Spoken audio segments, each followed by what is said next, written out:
Hey guys, it's Sadia. Welcome to my channel. If you're new, make sure you hit that subscribe button. Today, I'll be teaching you guys or just showing you guys how I made my loaded fries. These fries were loaded with shrimp and ribeye steak. I loved it. I got this idea because of my mom sent me a video of this guy in California who sells fries. His name is Mr.Fry Guy, and his fries looked amazing, so I had to give it a try. And plus, Nipsey loved them. So, yeah. But, I'm going to show you guys every single thing I did step by step. I really tried to. If you guys have any questions, please just comment down below. And I hope you enjoyed this video. Thank you, guys. I only used 6 potatoes, and 6 potatoes was able to feed a party of 5, so you can use how many as you want. And when you're using a cutting board, remember to always place a wet paper towel at the bottom. I learned this in culinary class in high school, and that's to keep it from doing all that extra moving, whatever, all that extra friction. But yeah. So I'm going to just slice my potatoes. Don't do them too thin, and also be careful. Please don't cut your fingers off. When you are trying to slice something, you want to make a fist. I really couldn't do that because I have nails. But you want to make like a C when you're grabbing onto something. Now also, if you're cooking it for your family, make sure you always wash your hands. Even if you went to do something, wash your hands. And if you are doing it for someone else to sell, always use gloves, you guys. Always. I didn't use any gloves because this really was just for my family, but I did make sure I washed my hands constantly. You know, we don't want to spread any germs whatsoever.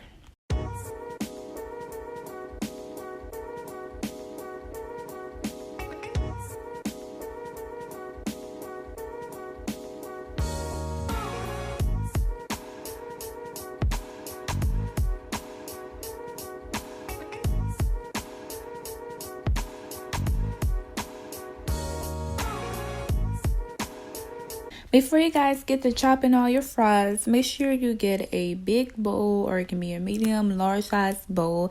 Fill it with cold ice. Of course, ice is going to be cold. I don't even know why I said that. But fill it with a lot of ice, and then fill it with cold water. And then you're going to put your fries in there. What you call that is blanching, you guys.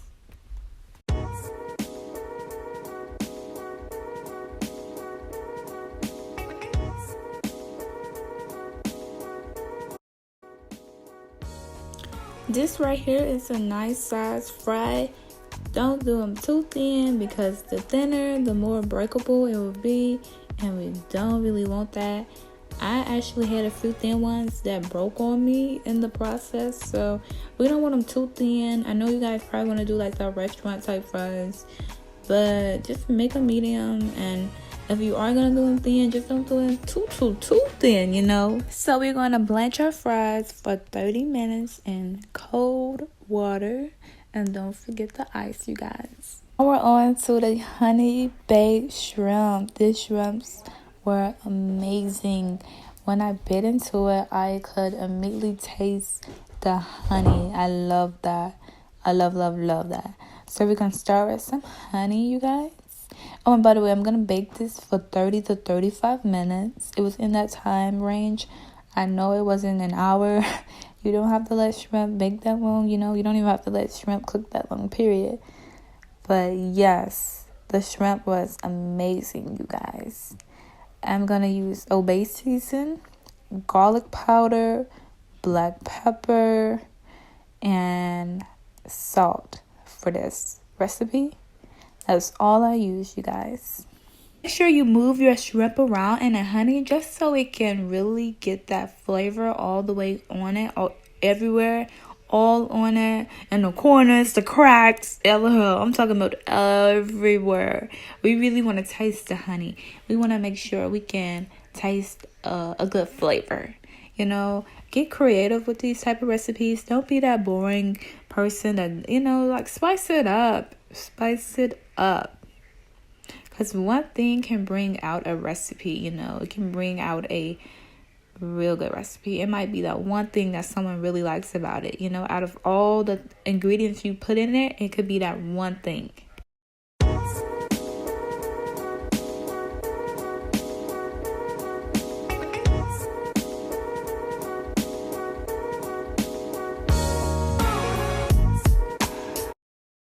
After 35 minutes in the oven, these are what the shrimps are looking like, and I must say they look pretty darn good. Wow.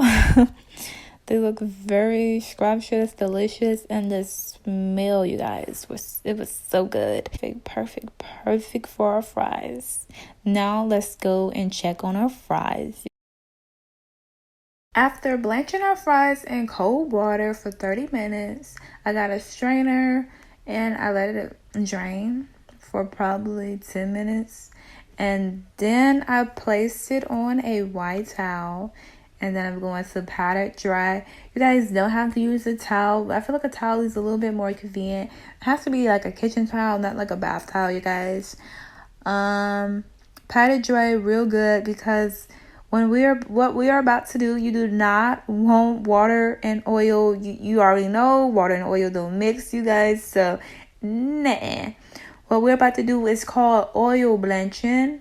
We're only going to oil blanch our fries for 10 minutes on low heat, you guys. Do not do it high. So go ahead and heat up your oil, low heat. Let that heat up for a good 3-5 minutes, you guys. And then we're gonna put it in there for 10 minutes, and we're gonna take it out, and we're gonna put it in our pan. And I put cornstarch on my Okay, I had put cornstarch on my fries, and the cornstarch is just to make it crispier. You don't want to put too much, but you may want to put a little more than what I did. The only reason why mine is like that is because my brother played with all of my cornstarch. Okay, now after you get done frying all your fries for 10 minutes, we'll oil blanching them. You're going to put them in pans. I had like 3 different pans, you guys, because you don't want to just stack all your fries on top of fries on top of fries. You want to put them in the freezer for 30 minutes, you guys, before you get ready to actually cook them afterwards. So after you get done oil blanching for 10 minutes, you're going to put them in the freezer for 30 minutes. And while that is waiting, we're going to go ahead and do our steak. So make sure you heat up a pan, a skillet, a cast iron skillet, and let's get it going. So in the kitchen today, we will be using New York strip steak, and this is USDA choice, you guys. This is not my favorite steak, but it was pretty good. I love me a ribeye steak, but that's not the case. So I washed it off, and I am going to pat it dry. Make sure you let your steak at least sit out 40 minutes before you begin to cook it. You know it wants to hit room temperature. So make sure you pat it dry before you season it. And I'm going to put some olive oil on it. I really like extra, I like virgin olive oil. I don't have that. So we're working with whatever we have, you know. Okay, so you're just going to rub the oil on it, and then you're going to get your seasoning. I like to keep it real simple. I like to use salt, garlic powder, and black pepper. That's all. That is it. And once it gets in a skillet, I like to use minced garlic. I really like to keep it simple. I wish I had rosemary, because I do like rosemary on top of it. Fresh rosemary. As you can see, I'm patting in my seasoning. So you can just tap it in there, punch it in there, do whatever. Just get it stuck in there. Make sure you get the corners. Make sure you get the fat. And as you later see, I'm going to put a little seasoning on the cutting board. And I'm just going to tap the steak on there so it can just get the sides.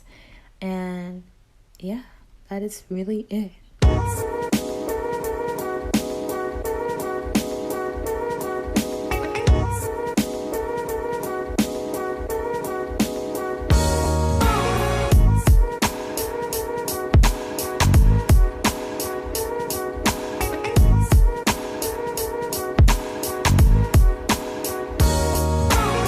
So I'm going to put butter and olive oil in my skillet, and that is going to keep it from burning. At each side, cook for at least 5 minutes each, and then I'm going to put it in the oven for 30 minutes to cook the inside. While we're waiting on our steak to cook, I decided to chop up some parsley for a decoration for later on. I love me some parsley. Parsley goes on everything. parsley. The more, the better. The more, the prettier. The more, the attractive it is. Parsley is a must.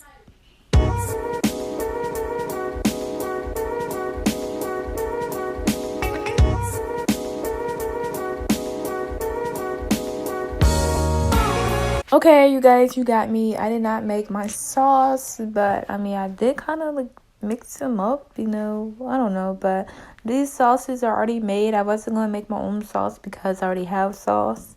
So, yeah. So, this is mild sauce, garlic parmesan sauce, and I have a lemon. I thought I recorded me showing you guys the lemon, but I don't see it, and I know I did. But anyway, I'm going to squeeze the fresh lemon inside the bowl, and then I'm going to mix it with the mild sauce and the parmesan sauce. I would say do a half a cup, or maybe like, yeah, I would do like a half a cup. That's basically it. We can set that aside, and now we can go get our fries. They are ready to fry. So what my fries are looking like after 12 minutes being fried. They are so crispy. I love the color. I love it, love it, love it. 5 different seasonings for my fries. So I only use 2 different types of cheese. You can honestly use what you want. So I'm going to place a little fries first, and then I'm going to place cheese on top of my fries, and then I'm going to place more fries on top of the cheese. I didn't really get to record all of it, but after I did that, I did put my shrimp on it, and I did put the steak in it, and then I let it broil for maybe 5 minutes, and I took it out. And this was the end result, you guys.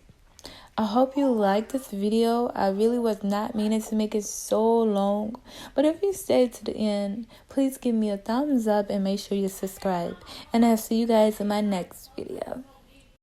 I swear to God, you stupid bitch.